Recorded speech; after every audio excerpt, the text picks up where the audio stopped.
Let's go to this now. The 16 days of activism against violence towards women and children in South Africa may have come and gone, but gender-based violence cases are still in the spotlight. Recently on social media, we saw several stories of women saying police have failed them. One woman had to document her plight on Facebook, while another went live on the same platform. She then tried to report the matter, but was unsuccessful. Let's take a look at what she had to say. And I have to apologize there before you even watch this clip to some of the viewers that they may find this content upsetting. Do you see my face, South Africans? I was here, I am now at the Silverton police station, where I open a case of assault in the early hours of today. My abuser is roaming on the streets as we speak. The police did nothing to help us. When we walked in here, they were groveling to him like a king, and I knew something was going to happen. I opened multiple cases reporting this person. He is making my life a living hell. Minister Begitele, please, I am going to tag you on Twitter. I want you to help me. Minister of Justice, Mr. Ronald Lamola, I am appealing to you. Look at my face. I am a woman. Look at my head. The police are not helping me. They're waiting for me to die. We apologize to viewers that may have found that content upsetting. Let's discuss this further now with Advocate Bonnie Currie-Gamwo, who is the Special Director of Public Prosecutions, Sexual Offences and Community Affairs Unit. And this is a unit that is within the NPA. Good evening to you, Advocate, and thank you so much for your time this evening. We're seeing these cases. They're very disturbing. And, gender-based violence cases are becoming scary when we really are looking at what is circulating on social media. Could it be a case of social media being able to bring these to the fore, or have things been always this bad? Good evening, Bongiwe, and good evening to the viewers. Watching the clip that was just played, and the many others that are often flighted on social media, it is quite upsetting. It's upsetting because there is assistance, there is help. The NPA has adopted a victim-centric approach when dealing with gender-based violence matters. And the Tutuzela care centers are the embodiment, the physical embodiment of that victim-centric approach. Now that matter, I think the police stations involved, I think, is Mamelodi and then Silverton. Yet there is a Tutuzela care center in Mamelodi, at Mamelodi Hospital, that the victim that spoke could have accessed directly. There should have been a referral by the police when she entered the police station to the Tutuzela care center immediately if they were unable to assist.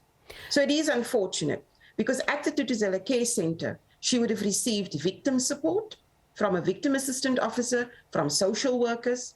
She would have received immediate medical attention. And it's a Tutuzela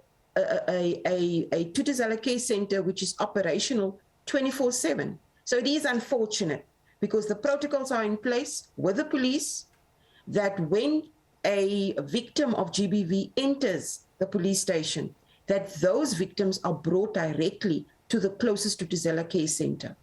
Is this, as you then are doing this work and someone who's dealing directly with these Tutuzela Care Centers, is it a case of no information to police, or they simply do not convey this information to members of the public? What exactly is going on here? Because as you say, there's a Tutuzela Care Center not far from where she is, but she wasn't referred to it.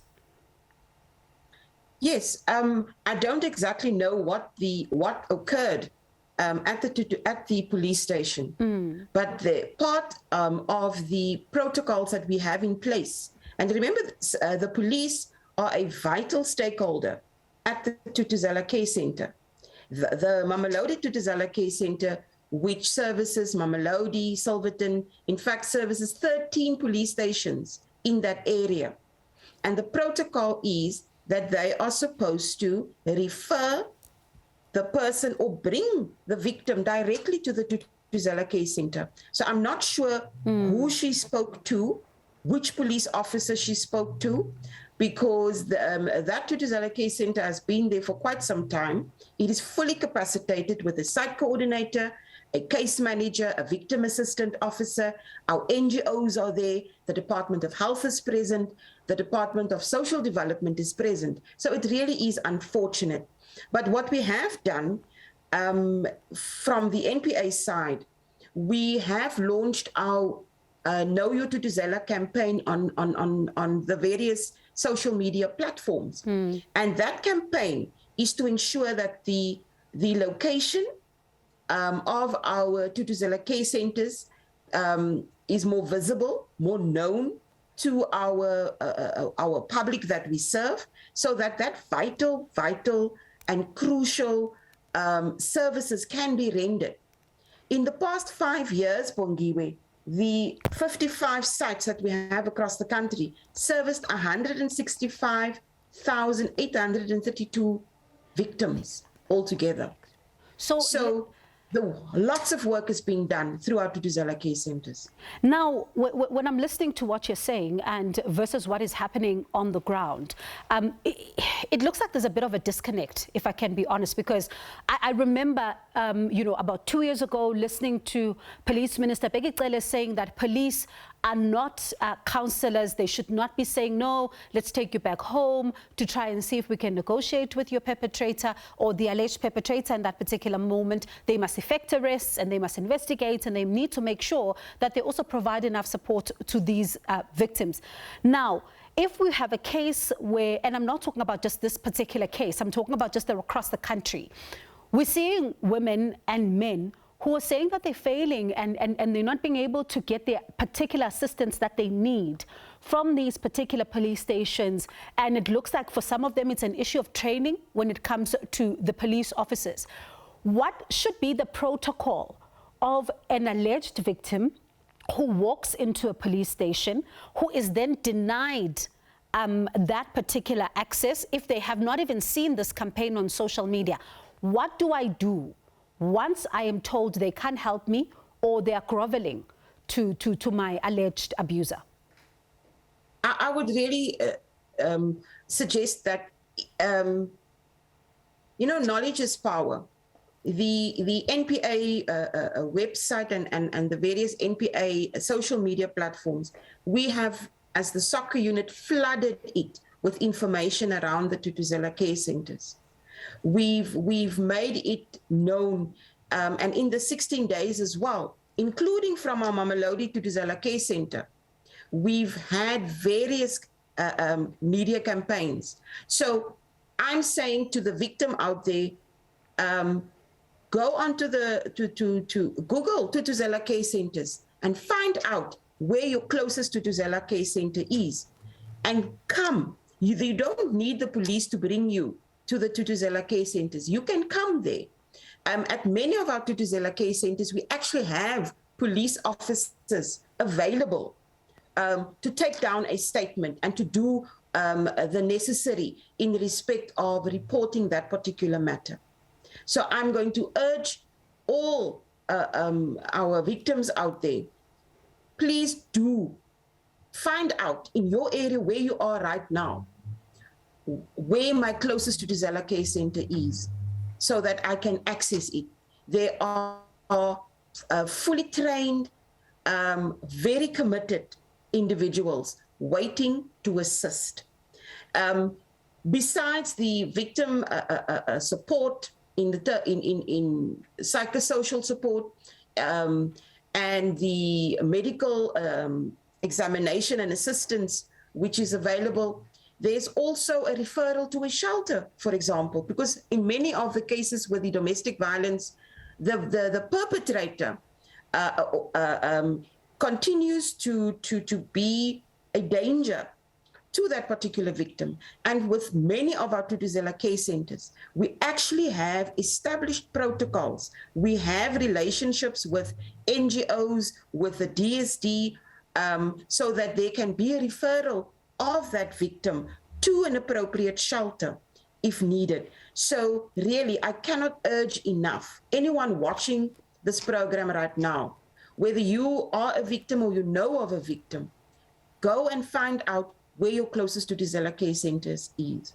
And do not take simple no for an answer. If a police officer who perhaps himself is not adequately aware of the existence of a Tutuzela care center shows you away from the police station.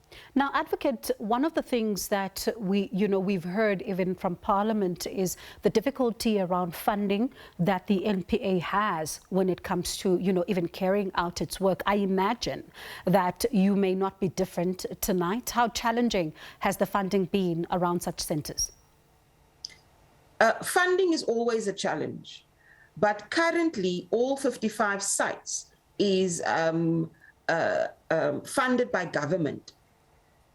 But as the soccer unit, we have gone out of our way to look at other ways and means to fund additional sites.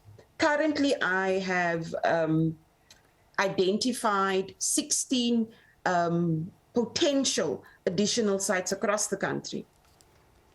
And I'm engaging with donors,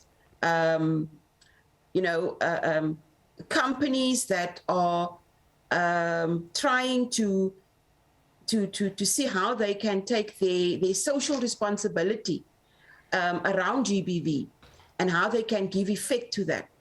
And so already we have engaged with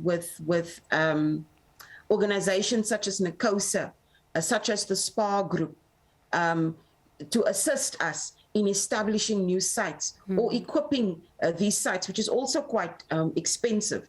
So we are doing all those types of engagements, and also engaging with the Department of Health, where they have space, where we don't have to build a new site, for example, but we can use the existing space. We also engage with the Department of Health in respect of using that space to establish additional sites. So, we're not just sitting back and waiting for government to give us the allocated funds.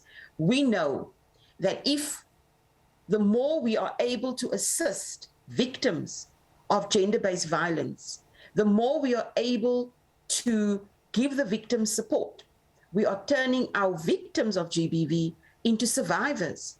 And survivors make excellent witnesses in a court, which increases our conviction rate. And if you look at the conviction rate in respect of our matters that come through our Tutuzela care centers, they are quite high.